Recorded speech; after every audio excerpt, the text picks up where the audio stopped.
La question de l'usage du tabac en périnatalité est un enjeu pour les professionnels de santé du premier recours. Dans ce tutoriel, nous allons vous aider à mieux comprendre ces enjeux et vous donner des leviers efficaces pour proposer une aide et organiser un accompagnement adapté. Partie 1, le contexte. Voici quelques données épidémiologiques qui concernent la grossesse. L'enquête Périnat est une enquête qui interroge près de 13 400 femmes venant d'accoucher en maternité, puis 2 mois après leur accouchement. La dernière enquête date de 2021 et elle nous rapporte que plus d'un quart des femmes fumaient 1 an avant leur grossesse. Elles seront 12% à fumer au moins une cigarette par jour au troisième trimestre. Ce chiffre est en diminution par rapport à 2016, date de la dernière enquête Périnat. En Nouvelle-Aquitaine, ce chiffre est de 13,5%. Elles sont également plus nombreuses à avoir été interrogées sur leur consommation de tabac, ce qui est très positif. Mais des efforts sont attendus quant à la proposition d'aide à l'arrêt du tabac.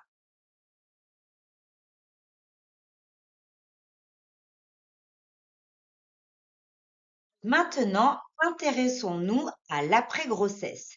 Toujours selon la dernière enquête Périnat de 2021, nous pouvons observer des reprises de consommation en postpartum pour près de 15% des femmes accouchées et elles seront près de 80% à reprendre avant les 5 ans de leur enfant. Accompagner les femmes en périnatalité, c'est aussi l'occasion de pouvoir repérer certains freins qui existent à l'arrêt du tabac. On entend souvent des phrases qui montrent un sentiment d'incapacité, d'inefficacité personnelle. Je n'y arriverai pas, j'ai trop de stress et puis j'ai trop de choses à faire. Et puis le tabac est ma seule béquille. Il existe également une peur de prendre du poids, tout comme en population générale. Sauf que pendant la grossesse, la femme enceinte aura également le poids qu'elle prend pendant cette grossesse. Et puis, il y a beaucoup d'injonctions pendant cette période. Pas de tabac, pas d'alcool, pas de sucre, il y a vraiment trop de pas. Et puis, il y a des idées reçues qui persistent et qui ont la peau dure, comme par exemple, mieux vaut fumer 5 cigarettes par jour plutôt que d'être stressé. Des conseils simples seront donnés afin de pouvoir lever ces freins.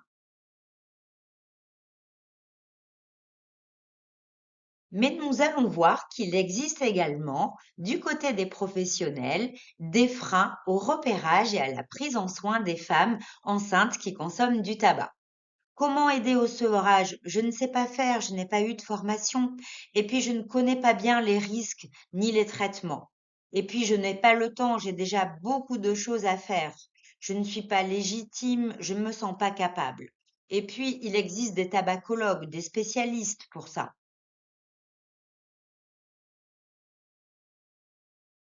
Le repérage par les professionnels de santé des consommations de tabac chez la femme enceinte est essentiel car il permet d'adapter le suivi de grossesse, de diminuer les risques obstétricaux et néonataux, d'améliorer la qualité de la prise en charge avec notamment un travail en pluridisciplinarité et en réseau, de sécuriser les patientes et de valoriser le moindre pas vers l'arrêt du tabac.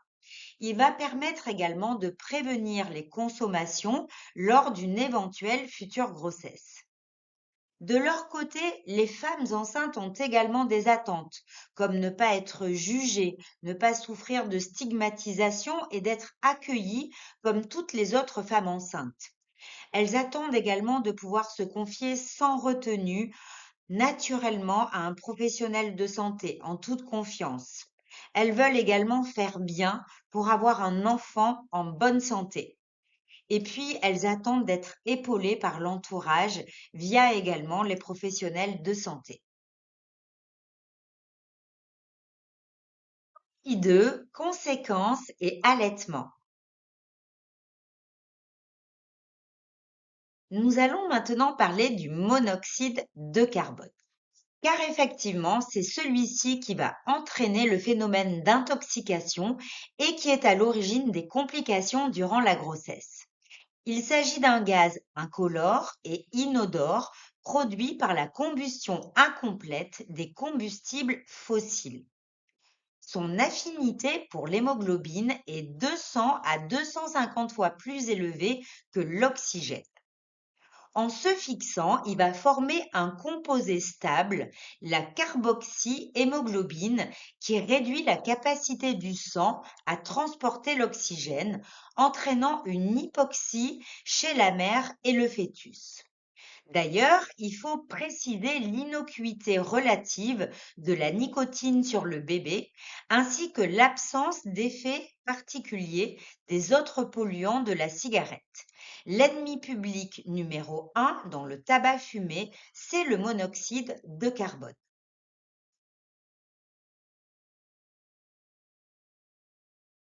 Alors, quelles sont les conséquences possibles du tabagisme passif et actif? Ces conséquences peuvent être obstétricales, comme par exemple une grossesse extra-utérine, une fausse couche spontanée, un hématome rétroplacentaire, un placenta bas inséré, un accouchement prématuré et ou une rupture prématurée des membranes, etc. On retrouvera également des conséquences gynécologiques comme l'infertilité, les cancers du sein et du col de l'utérus, le risque thromboembolique si contraception, et on pourrait en citer d'autres.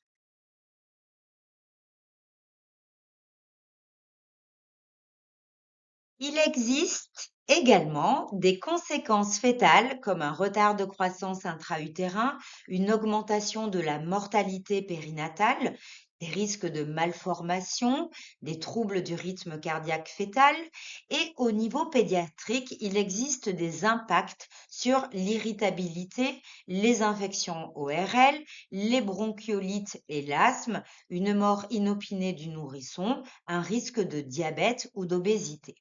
Enfin, le tabagisme augmente également le risque de développer plus tard un trouble de l'usage au tabac.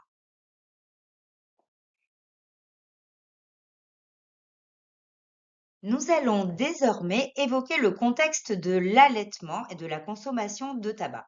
Celle-ci va entraîner notamment comme réaction l'inhibition de la production de la prolactine et de la libération de l'ocytocine. Ceci va entraîner une diminution de la production de lait et de la concentration en lipides de ce dernier. La nicotine également, qui va passer dans le lait maternel, va pouvoir provoquer des irritations gastriques chez le nourrisson. On sait que le tabagisme qui est poursuivi pendant la grossesse va diminuer probablement les chances d'allaitement maternel exclusif. On sait aussi que les mères qui poursuivent leur consommation de tabac et qui ont l'intention d'allaiter ont une meilleure chance de se lancer dans l'arrêt du tabac. Il faut aussi rappeler que la consommation de tabac est une contre-indication au don de lait maternel. Il va falloir encourager également les femmes qui fument à utiliser des traitements de substitution nicotinique qui sont recommandés pendant la grossesse, mais aussi après l'accouchement, pendant l'allaitement. Ils ont prouvé leur efficacité, mais également leur innocuité. Il ne faut pas hésiter à orienter ces personnes vers le site du CRAT pour obtenir de plus amples renseignements. Sur ce même site, on nous parle également de recommandations par rapport au moment de la tétée et au moment de la prise de cigarette pour celles qui poursuivent leur consommation de tabac.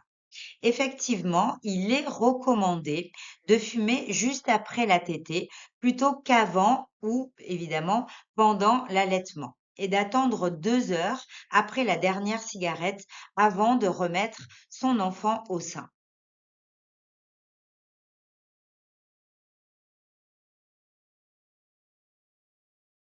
Nous allons évoquer maintenant le tabagisme passif et la grossesse. Et pour cela, je vous propose de partir sur deux définitions essentielles. La première est celle du tabagisme passif, qui se définit comme tel. C'est celui auquel est exposé le fœtus, dont la mère consomme du tabac, ou celui auquel on est exposé en inhalant la fumée de tabac alors que l'on se trouve à proximité de quelqu'un qui fume une cigarette. Et maintenant, une définition qui est peut-être un peu moins connue, qui est celle du tabagisme ultra-passif. Il s'agit de l'exposition dans une pièce ou un véhicule aux produits chimiques de la fumée de tabac qui se sont fixés aux vêtements, aux murs, aux meubles, aux tissus, aux cheveux ou à la peau, par exemple, lorsque la cigarette était fumée et qui sont relâchés dans l'atmosphère, dans l'air ambiant au cours des jours et des semaines suivantes. Il n'existe pas de seuil minimum d'exposition à la fumée de tabac sans risque pour la santé. À ce stade, il est très également important de rappeler l'importance et la question de l'entourage et de la consommation de tabac de l'entourage.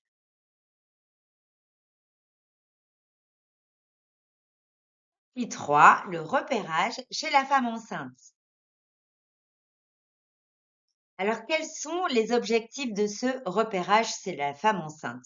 Eh bien, cela va favoriser les échanges, le dialogue pour communiquer de l'information utile et nécessaire pour la femme enceinte, mais également pour son entourage. Cela va permettre également d'évaluer le mode de consommation et le niveau d'usage, d'estimer le retentissement maternel, mais aussi le retentissement fœtal. Cela va permettre de repérer d'autres consommations, comme un usage d'alcool, de cannabis, de médicaments, etc. On va aussi pouvoir évaluer des facteurs de vulnérabilité, mais aussi les facteurs de protection, quelles ressources la personne va pouvoir mobiliser et quelles compétences, quelle expérience elle détient. Cela, enfin, va pouvoir permettre de mobiliser les ressources, les compétences de cette patiente pour pouvoir envisager un arrêt du tabac.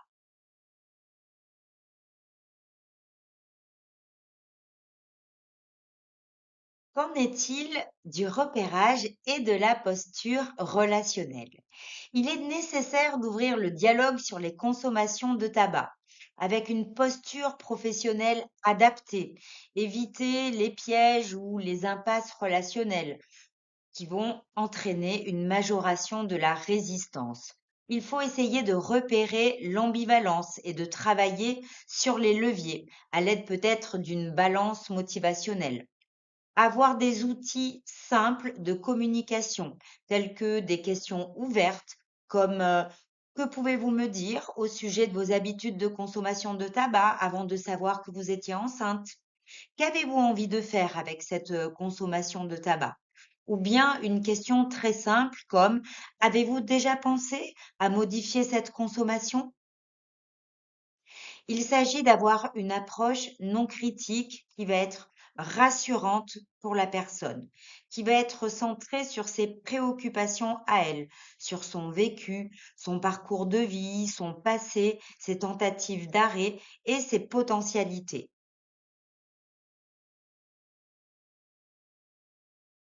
Alors, il existe des questionnaires pour repérer, comme notamment l'auto-questionnaire du réseau Périnate Nouvelle-Aquitaine Bien-être, qui est distribué avant chaque consultation prénatale ou entretien prénatal précoce. Il existe aussi l'auto-questionnaire du GEGA, distribution avant la première consultation prénatale en salle d'attente avant de rencontrer le professionnel de santé. Et puis, il existe un questionnaire très simple, le test simplifié de Fagerström, qui va s'intéresser à la quantité de cigarettes consommées un jour sans restriction ou le moment après le réveil où survient la première envie de consommer du tabac.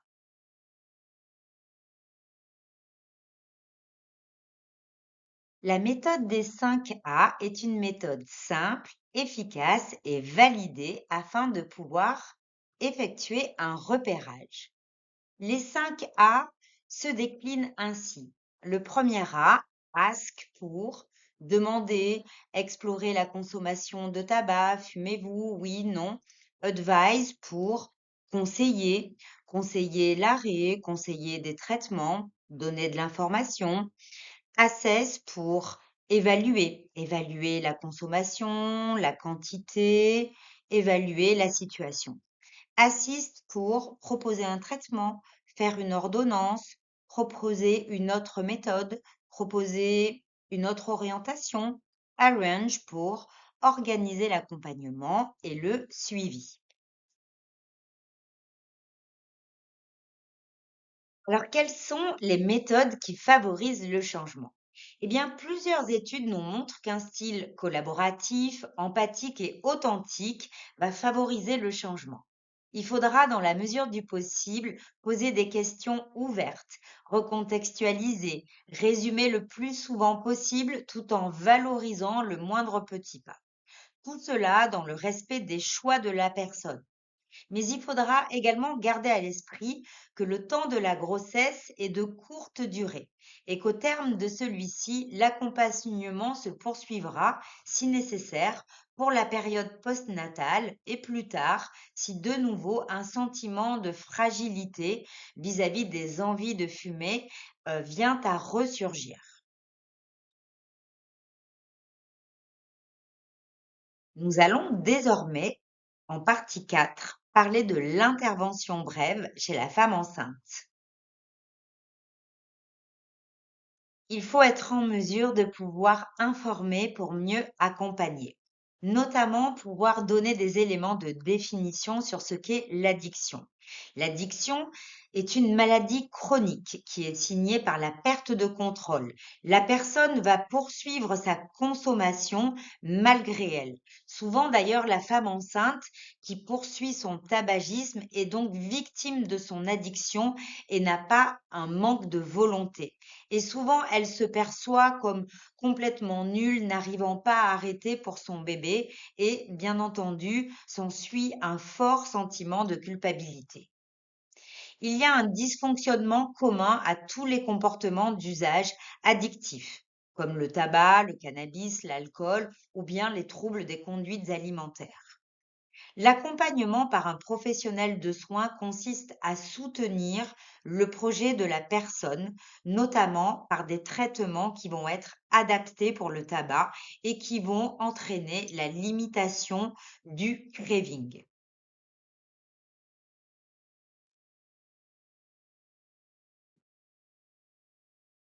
Alors, ce craving, qu'en est-il?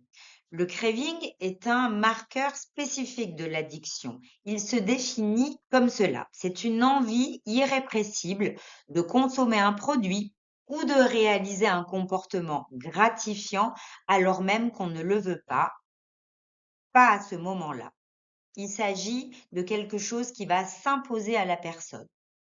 Plus l'envie de fumer est forte, à savoir fréquente, intense et durable, plus elle va être difficile à contrôler et plus le risque de refumer est important.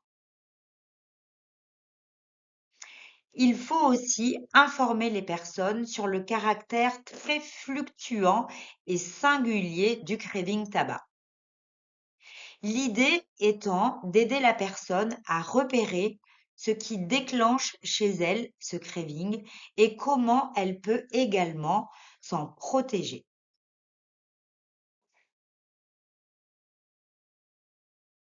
Nous allons désormais parler des traitements de substitution nicotinique. Il faut savoir qu'il existe un contexte très favorable autour des traitements de substitution nicotinique, avec deux dates importantes. La première, 2016, qui nous permet d'obtenir des prescripteurs très variés, avec la loi de modernisation du système de santé, qui permet notamment aux médecins du travail, chirurgiens dentistes, tous les infirmiers, les masseurs kinésithérapeutes, mais également les sages-femmes qui vont bénéficier de l'élargissement de leurs droits de prescription à l'entourage de la femme enceinte ou accouchée. La deuxième date importante, c'est qu'en 2018, il existe désormais une prise en charge à hauteur de 65% des traitements de substitution nicotinique par l'assurance maladie, avec un complément de la mutuelle et 100% pour les affections de longue durée. On peut retrouver la liste des spécialités concernées par le remboursement sur le site amélie.fr. Alors pourquoi les TSN pendant la grossesse ou après l'accouchement? Eh bien parce qu'ils augmentent de plus de moitié les chances d'arrêter de fumer. Ils augmentent évidemment le confort de la personne en réduisant les symptômes de manque et le craving. Et puis, comme on vient de le voir, il y a beaucoup de possibilités d'obtenir des prescriptions car il y a beaucoup de professionnels de santé qui ont ce droit de prescription des traitements de substitution nicotinique. Et puis, cela permet probablement de limiter la prise de poids en évitant les grignotages intempestifs ou l'augmentation d'autres consommations, comme notamment l'alcool ou la prise alimentaire, comme on vient de le dire. Et puis, les TSN ont prouvé leur efficacité et leur innocuité pendant la grossesse ou l'allaitement.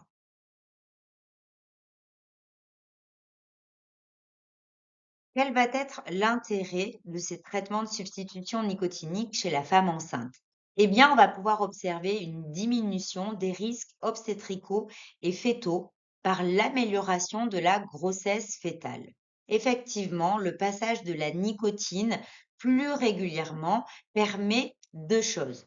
Premièrement, moins de perturbations du rythme cardio-fœtal chez le fœtus et deuxièmement, cela va éviter les symptômes de manque de nicotine, avec notamment un sommeil perturbé, des troubles du transit, notamment une constipation, de l'anxiété, de l'irritabilité. Lorsqu'on doit donner des explications sur la fonction des substituts nicotiniques, la première chose à dire, c'est qu'avec les traitements de substitution nicotinique que sont les patchs de nicotine, il n'y a pas de dépendance possible puisqu'en fait, il y a une délivrance qui va être lente, constante, en plateau et il n'y aura pas de pic ni de shoot de nicotine qui habituellement accroche le cerveau. Effectivement, vous voyez sur ce schéma, le pic blanc, c'est vraiment le shoot nicotinique qui arrive au cerveau en quelques secondes une fois que la personne a inhalé la fumée de tabac et qui redescend effectivement aussi assez rapidement au bout d'une vingtaine de minutes. Il n'y a pas donc d'effet renforçant positif avec les patchs et effectivement, grâce à cette courbe aplatie, il y a cette délivrance qui va être voilà, continue. Il faut faire attention avec toutes les autres formes orales de nicotine, à savoir avec le spray, les gommes, les pastilles, les comprimés ou l'inhaleur. Il y a néanmoins des pics de nicotine, donc un léger effet shoot. Dorénavant, on associe les deux formes pour contrôler les moments de craving, à savoir le patch en continu avec, en si besoin, des formes orales. Même pour les petits fumeurs, on met un petit patch alors qu'autrefois, on délivrait plus des formes orales pour justement les personnes qui fumaient très peu dans la journée. On voit bien que, dans la journée, il y a tous les pics et qu'il faut donner une dose suffisante pour aller combler les pics de nicotine qui sont atteints avec la consommation de tabac, avec une dose suffisante et également une durée suffisante pour éviter les reprises de consommation une fois que la personne a arrêté de fumer.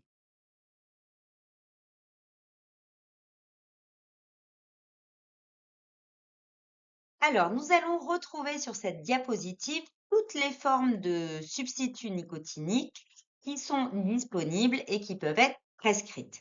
Tout d'abord, le spray buccal, qui est un spray, un pulvérisateur de nicotine qui va pulvériser environ 1 milligramme de nicotine par pulvérisation, est présent sur cette diapositive, mais il faut savoir qu'il contient de l'alcool. Il est donc déconseillé pendant la grossesse et l'allaitement. Il y a aussi toutes les formes orales que comprennent les comprimés à sucer, les comprimés sublinguaux, les gommes à mâcher, les pastilles, etc., qui sont disponibles avec différents dosages allant de 1 mg à 4 mg, avec différents. Il y a aussi l'inhaleur de nicotine que l'on vous présente sur cette diapo et dans ce tutoriel, mais il faut savoir qu'il est amené à disparaître. Voilà, il s'agissait d'un inhaleur où on mettait des cartouches de nicotine, la personne aspirait et ça délivrait de la nicotine qui après devait tapisser la muqueuse buccale. Et puis en dernier lieu, il y a les patchs, qui est un traitement de substitution nicotinique transdermique avec différents dosages qui peuvent délivrer ou sur 16 heures ou sur 24 heures. On peut retrouver des doses allant de 7 mg de nicotine à 21 pour le format 24 heures et de 10 à 25 mg de nicotine pour le format sur 16 heures. Il faut savoir qu'actuellement, l'autorisation de mise sur le marché est donnée pour les patchs quotidiens à un patch par jour. Mais nous attendons les nouvelles recommandations qui devraient sortir courant peut-être fin 2026-2027 et qui vont permettre d'avoir des dosages beaucoup plus adaptés à la consommation des fumeurs. Et on pourra avoir une prescription de plusieurs patchs par 24 heures.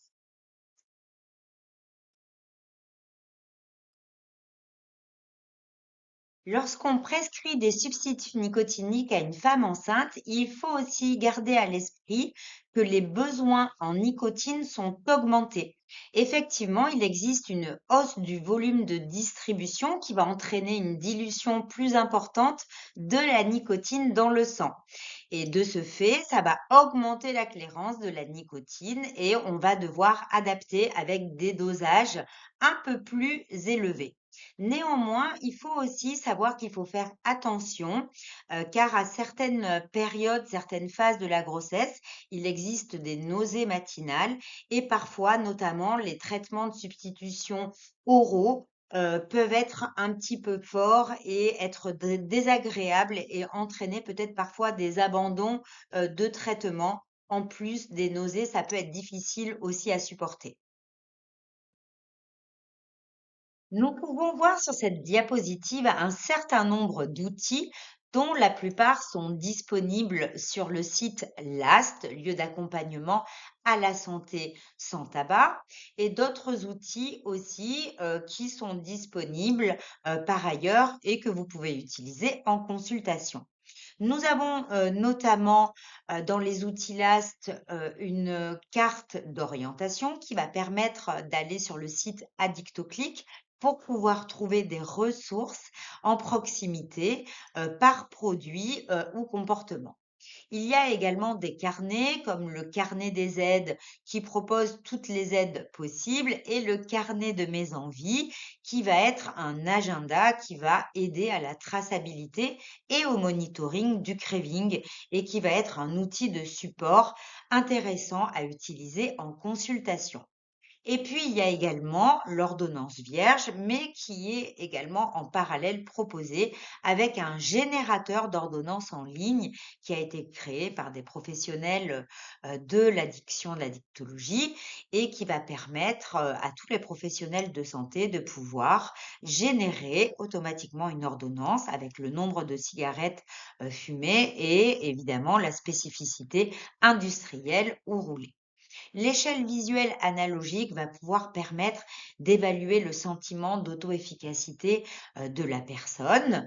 Il va y avoir aussi des aides avec des mémos prescriptions de traitement de substitution nicotinique. Et puis, on parle souvent du testeur de monoxyde de carbone qui n'est pas obligatoire, bien entendu, mais qui peut être présent dans certaines maisons de santé ou certaines maternités et qui va permettre d'évaluer eh bien, le monoxyde de carbone dans l'air expiré et qui va pouvoir donner des indications aussi sur la façon dont la personne, elle fume. Quelle est l'inhalation aussi de cette personne.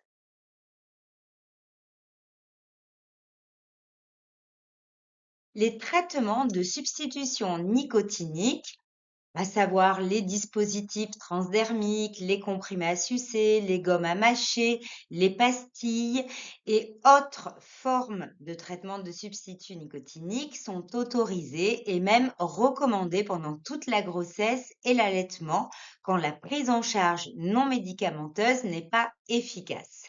Le pictogramme présent sur les boîtes de substituts nicotiniques n'est pas validé par le centre de référence sur les agents tératogènes, à savoir le CRAT.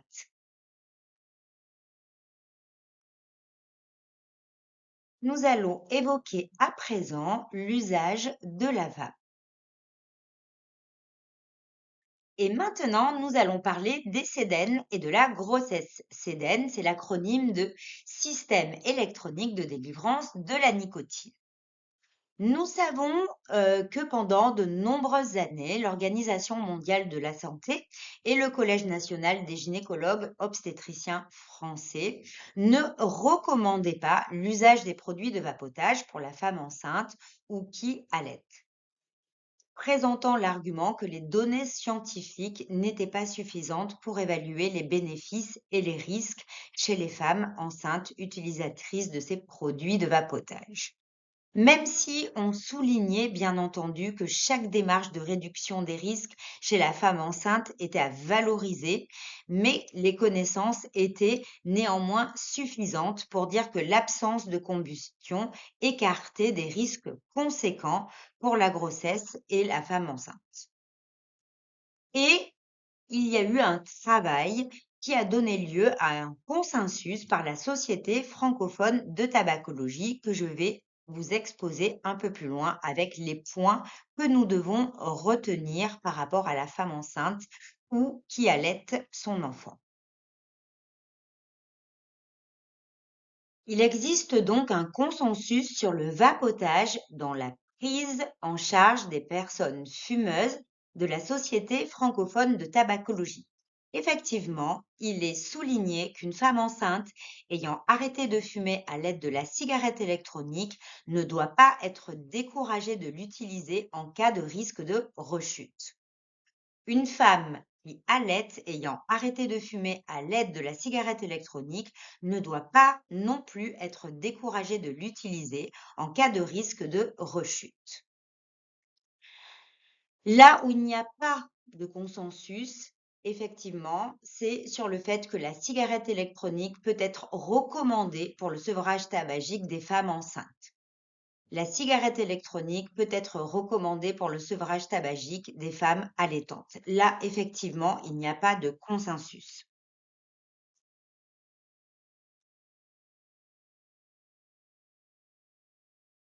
Alors, quels peuvent être les conseils que l'on peut donner si une femme enceinte utilise la cigarette électronique ou la vape? Quels conseils de réduction des risques? Eh bien, dans un premier temps, on va déconseiller le voltage maximal qui va accroître la production de toxiques. On va aussi expliquer les risques du vapotabagisme sur la durée. On va informer sur la possibilité de pouvoir associer et la cigarette électronique et les traitements de substitution nicotinique. On va éviter de faire des commandes sur Internet, sur des boutiques en ligne où on n'a pas le conseil direct d'un vendeur en magasin de vape. On va aussi éviter de commander des produits pour faire soi-même ces mélanges. Il faut aussi alerter les personnes sur la présence d'alcool, même si elle est infime, dans certains e-liquides, comme notamment également dans le spray de nicotine. Et on va conseiller des recharges avec une norme CE.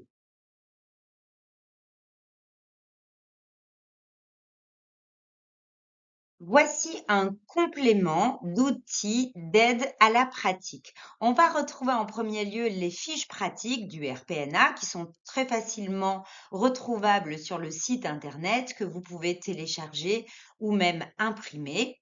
Vous avez aussi un courrier d'aide à la prescription qui a été coécrit avec le RPNA et la Coréade. Et puis, vous retrouvez sur le tout nouveau site last-addiction.com, eh bien, tous les outils que l'on connaît de ce projet de lieu d'accompagnement à la santé sans tabac, avec un mémo prescription qui contient un focus femme enceinte et puis tous les outils du kit LAST que vous recevez lors de l'inscription qui vont vous permettre d'accompagner les patients, de transmettre de l'information et aussi de pouvoir être identifié par les usagers.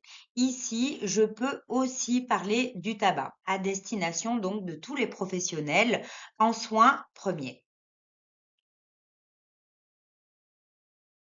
Désormais, je vais vous présenter le site de la coordination ressources addiction et grossesse, CRAG, qui a donc un site internet. L'adresse est celle-ci, www.crag-na.com.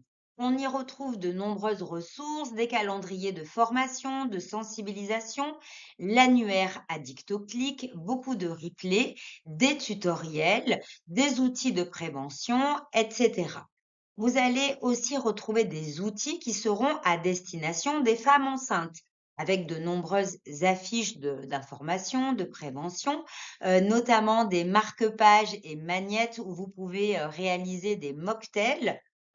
Donc, ces cocktails sans alcool qui vont pouvoir être consommés non seulement par la femme enceinte qui allait, mais aussi l'entourage, avec des messages de prévention au verso des nombreuses recettes que vous pourrez trouver. Vous avez aussi des brochures, notamment concernant le projet TESAF avec un livret aussi alcool et grossesse.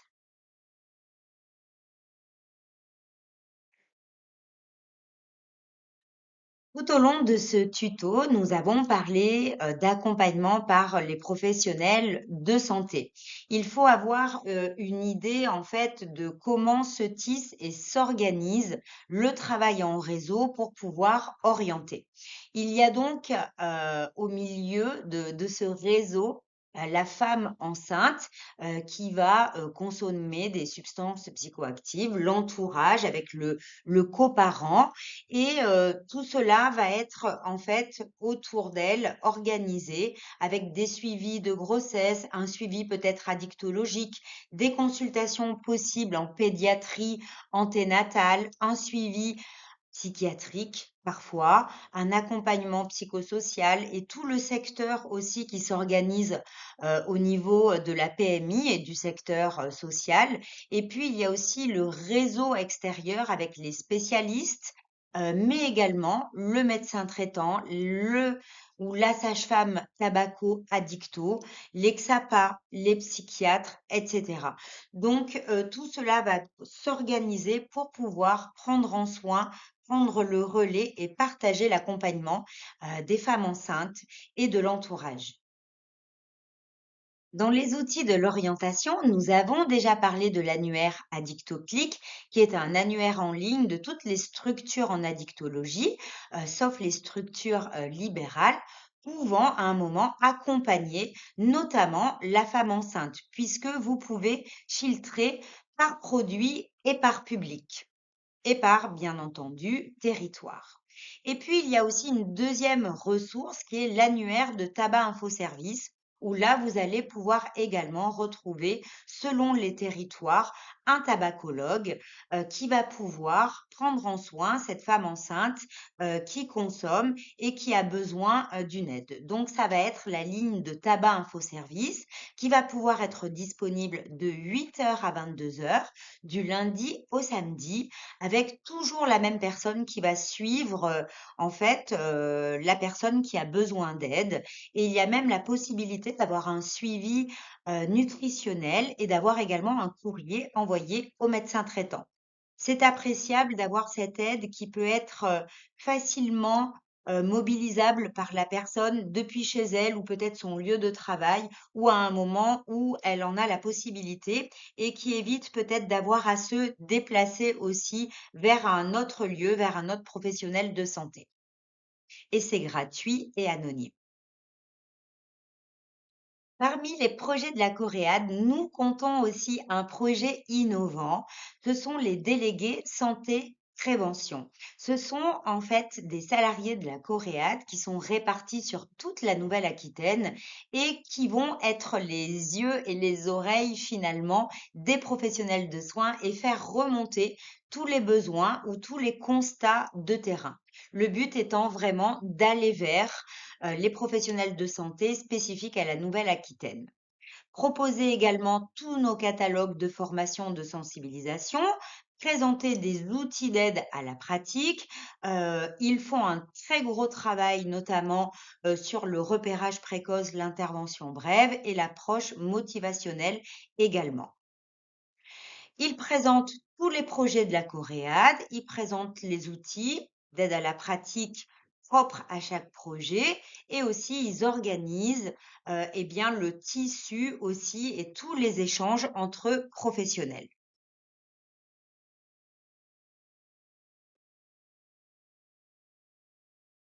Dans les outils importants et accessibles, il y a également le kit des fiches du Collège de médecine générale.